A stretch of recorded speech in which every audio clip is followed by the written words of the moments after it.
अभी हम मौजूद हैं बोचां विधानसभा क्षेत्र के नरसिंहपुर चौक पर। कुछ लोग हैं यहाँ पे स्थानीय, जिनसे हम जानेंगे बोचां उपचुनाव को लेकर क्या मुद्दे चल रहे हैं और किस तरीके से इस चुनाव को देख रहे हैं। भैया क्या नाम हुआ आपका?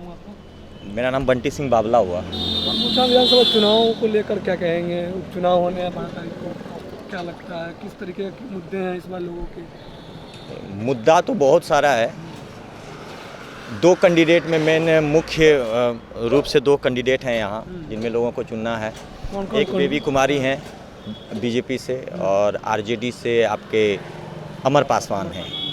अमर पासवान के प्रति थोड़ा लोगों में सिंपैथी है क्योंकि उनके पिताजी यहाँ से पिछले बार चुनाव सिंपैथी तो है, उनके साथ है, सिंपैथी बिल्कुल है।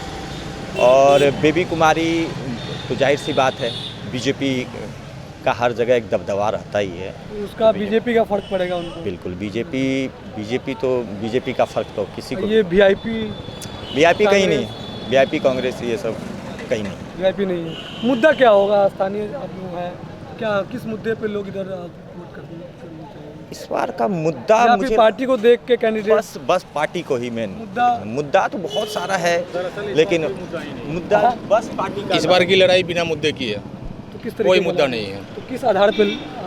चूँकि सीट खाली हुआ है, इलेक्शन होना है, इलेक्शन हो रही है, इस बार कोई मुद्दा नहीं है ठीक है। लगभग। तो वोटिंग का प्रक्रिया तो वही है, मन पे आदमी के। हाँ बिल्कुल, आदमी सोच के ही देता होगा। बिल्कुल दबाने से पहले एक बार सोचा जरूर जाता होगा, बिल्कुल।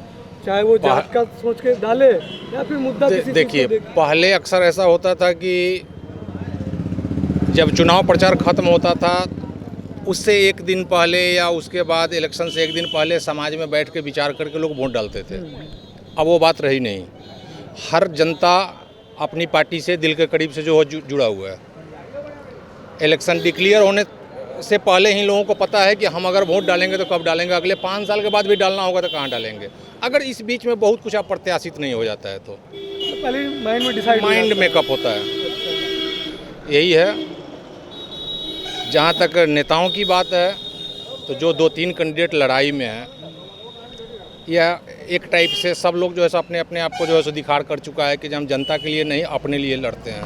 कैसे? ऐसे कैसा? पार्टी बदल के 11th आवर में जिनको ई टिकट नहीं दे तो उधर चला जाए, वो टिकट सिद्धांत की राजनीति तो है नहीं कहीं। अब प्रिंसिपल कहीं नहीं है।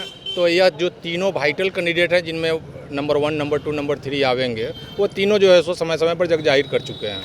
लोगों को इस चीज़ को समझते हैं लोग? आपको लगता है कि आपके क्षेत्र में लोग समझते होंगे इन सब? बिल्कुल, इस बार जो है सो लोग एनवायर्ड हैं सब लोगों से। हाँ, एनवायर्ड इस चीज़ों को लेकर। हाँ। एक प्रत्याशी जो मैंने बेबी कुमारी हैं उनके प्रति रुझान तो है, क्योंकि वो पार्टी है, इसलिए दल बदलू वाली बात है नहीं, इसलिए उधर रुझान लोगों का है। ऐसे संघर्ष माने त्रिकोणीय है यहाँ, त्रिकोणीय है। मैं देख रहा हूँ। बताइए, बीजेपी के वजह से भारी पड़ रहे हैं या फिर बेबी कुमारी खुद के वजह? नहीं, बेबी कुमारी ने काम किया है। जब उनको भी अवसर मिला तो उन्होंने यहाँ पे काम किया है। सही बात है। हाँ, काम तो हुआ है। ऐसा नहीं है जो काम समस्या यहाँ का बाढ़ बहुत बड़ा समस्या है। तो समस्या वो तो गरीब गुरबा सभी भाई मिलकर अब क्या निर्णय करते हैं वो तो आने वाले वक्त में मैंने मालूम पड़ेगा। लेकिन यही बात है, देखिए, बाढ़ है, स्वास्थ्य है, रोजगार है, बहुत सारी समस्या है। और अभी आप देख ही रहे हैं कि अभी 5 जो राज्यों में चुनाव हुए हैं उसका भी असर यहाँ देखने को बिल्कुल मिलेगा। इसलिए बेबी कुमारी जी के तरफ मुझे लगता है कि ज़्यादा रुझान है। अब देखिए आगे जनता जो निर्णय, जनता जनार्दन है। वीआईपी है, आरजेडी है, ये भी पूरे। हाँ, हम बोले नहीं कि त्रिकोणीय संघर्ष है। अमर पासवान जी की तरफ भी वोट है, ऐसी बात नहीं है।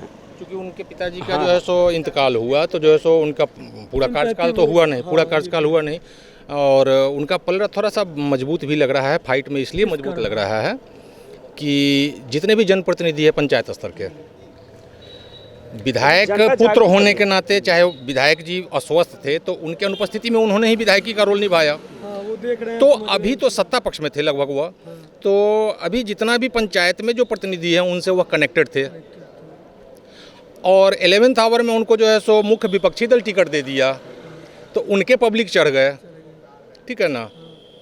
और जिन लोगों से कनेक्शन था, कनेक्शन पीछा छुड़ाना, छोटे तबके के नेताओं को, पंचायत लेवल के नेताओं को पंचायत लेवल के नेताओं को कनेक्शन छुड़ाना जो है सो आसान, ऊपर से नेता जो है सो रात मतलब कि 2 मिनट में जो है सो दल बदल लेते हैं, लेकिन नीचे के नेताओं को जो है सो पंचायत से लोगों से कनेक्शन छुड़ाना थोड़ा, इसलिए उनकी दावेदारी भी मजबूत है। मतलब तिरकोनिया मानते हैं? नहीं, तिकोनिया भैया बोल रहे हैं, लेकिन मेरे हिसाब से दुकोनिया कर सकते हैं, क्योंकि बीजेपी और आरजेडी यही 2 जगह मतलब टक्कर है। और जहाँ तक बात है बेबी कुमारी जी का, और मूल चीज़ यह है कि इस कंस्टिट्यूंसी में निषाद लोग, इस कंस्टिट्यूंसी में निषाद लोग भी सुनिए, इस कंस्टिट्यूंसी में निषाद लोग की बहुतायत संख्या है, ठीक है।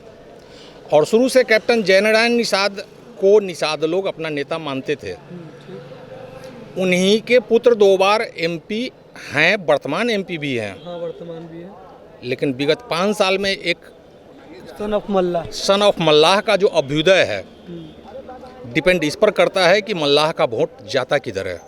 मतलब जो मल्लाह, और अगर सन ऑफ मल्लाह का वोट खींचने में सफल हुए तो बीजेपी को नुकसान। तो यह त्रिकोणीय मुकाबला तो हो ही सकता है ना, ठीक है ना। दूसरी चीज़, वीआईपी के टिकट से वो लोग हैं जो 35-40 साल से इस कंस्टिट्यूंसी पर राज किए हैं, तो उनका चप्पा चप्पा देखा हुआ है, लोगों को पता है। प्रत्येक जाति में, प्रत्येक गांव में, सब जगह उनका वो भी वोट है। वो वोट अगर जो है सो काटते हैं तो वह निश्चित रूप से राजद का काटेंगे। इसलिए मुकाबला, वो तीसरा पार्टी जो है नाव छाप, वह दोनों का वोट क्रैश करेगा, इसलिए ट्रायंगुलर मुकाबला हो सकता है, मे बी पॉसिबल। बिल्कुल। तो जैसा कि अभी बोचहां विधानसभा क्षेत्र में अभी हम खड़े हैं, सुना आपने यहाँ के लोगों का क्या मतलब किस मुद्दे को लेकर बात कर रहे हैं और क्या कुछ राजनीतिक समीकरण बन रहा है, आपने जैसा कि सुना। तो देखना दिलचस्प होगा कि इस बार चुनाव में, उपचुनाव में किसकी कौन बाजी मारता है।